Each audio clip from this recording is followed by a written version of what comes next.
Kwa ndani ya shamba, basoda wakanikamata, wakanibaka. Ninatambana huku pote damu tupu. Ndio bakafa mwezi mzima biko na mimi mpori.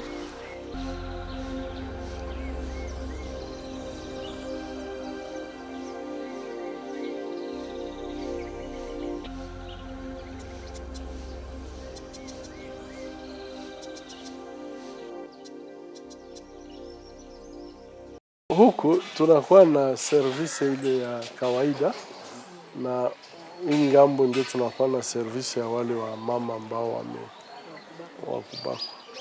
Meet Dr. Denis Mukwege Mukengere, the director of Panzi Hospital in Bukavu, located in the eastern part of the Democratic Republic of Congo.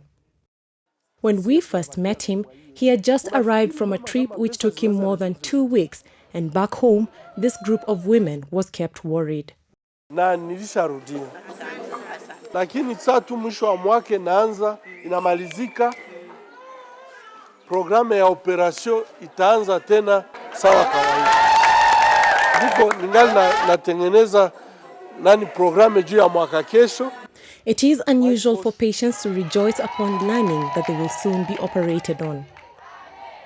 We later came to realize that to these poor women and girls, it was the only option towards normal life. And that is what has made this doctor different from the rest, not only in Bukavu, but in the rest of the world. Gynecology is a scientific study and treatment of diseases and disorders of the female reproductive system. That is exactly what Denis Mukwege Mukengere went to study in France 23 years ago, and little did he know that years later, his acquired experience will be the only hope to these women who are now caught up in the endless cycle of armed conflicts. Despite plenty of natural resources, including vast mineral deposits, the country currently is faced with many challenges. For decades now, the area commonly referred to as the Great Lakes has been synonymous with instability. Being part of the region, the eastern part of the Democratic Republic of Congo has been hosting tens of armed groups from amongst its citizens and those from neighboring countries such as Uganda, Rwanda, and Burundi. Regardless of their affiliations, in the eyes of these women, all the armed groups are responsible for the gender-based violence in the eastern part of the country. Sisi wanawake tunakuwa tunajiuliza kama vita ilikuwa ni juu ya kugandamiza tena zaidi mwanamke au je. In ancient times, rape was seen as a reward to the victors. Women were often kidnapped as spoils of war and forced to marry their captors. Recent changes, however, are confirming that rape is now increasingly being used as a tactic of war. The act is no longer a byproduct of it, but an extension of the battleground. In the Democratic Republic of Congo, countless women and girls are raped systematically day in, day out. Gender-based violence in the eastern DRC continues at an alarming rate. Wakati wa vita ya pili ya dunia, waliweza kuua wanaume walibakia. Na wale wanawake walipobakia, waliolewa, wakazaa, na nchi ikaendelea kuwa na watu wengi. Lakini hizo vita za kienyeji za hizi siku, zinabaka wanawake, zinaua wanawake. Rape is part of the wider violence directed against a woman, and it includes acts that inflict physical and psychological suffering. It is an act of violence against the victim's will, and women and girls are forced into submission by the use of physical force and threats of harm. It is sudden and unpredictable. Wakati wale wanawake wako wanabakwa na maradhi yanaambukizwa, yale maradhi yataambukiwa pia wanaume. Ni aina nyingine ya genocide ambayo haizungumziwi. Numerous requests to interview members of the armed groups were unsuccessful. However, we managed to talk to a young demobilized soldier and asked him about the allegations.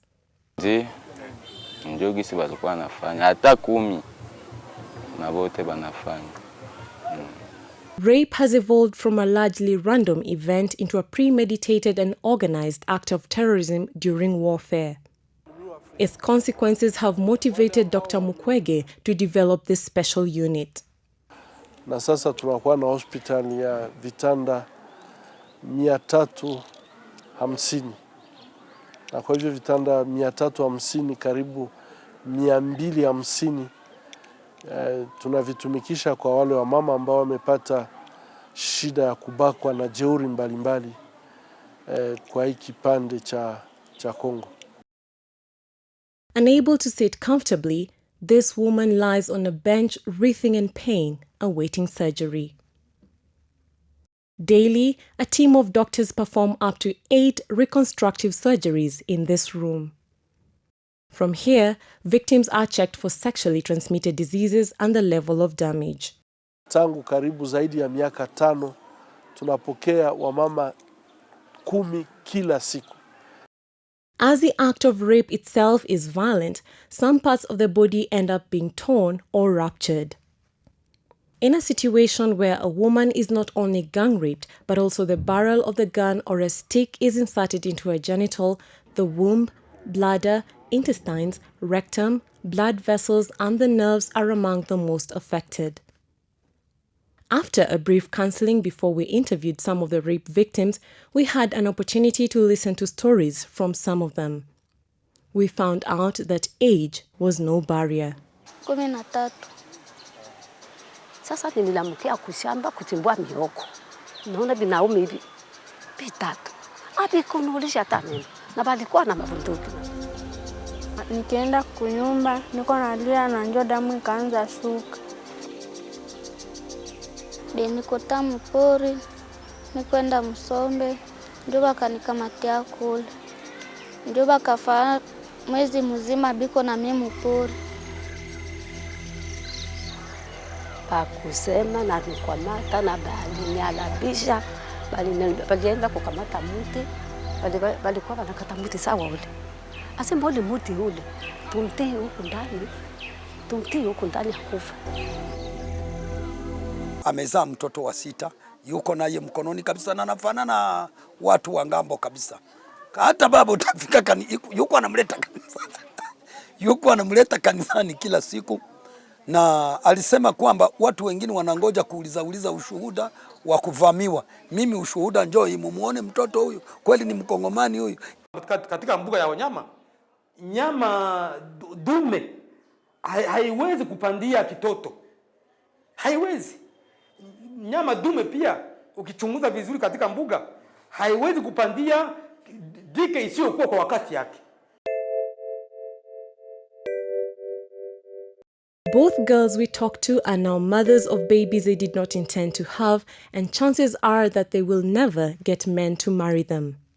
One of the girl's family has shown less interest in her, while the father of the other victim says he was already finding it impossible to take care of his daughter. He is therefore not prepared to take care of the grandchild. Wakati unahudumia mama ambaye alikuwa bila uzazi, na siku moja analeta mtoto anakuambia, daktari, nimepata mtoto sababu nimepata matibabu kutoka kwako. Utaipatia ina value ya hela ngapi? Na hapa balinipokea kweli, na balinitunza, na hivi nilishapona. In most communities, rape victims are not accepted back, and in this case, a number of victims have made this place their home. If left unattended, many rape victims end up feeling dirty, humiliated, rejected, and depressed. After experiencing such an ordeal, a conducive environment for these girls and women is crucial for that journey towards full recovery.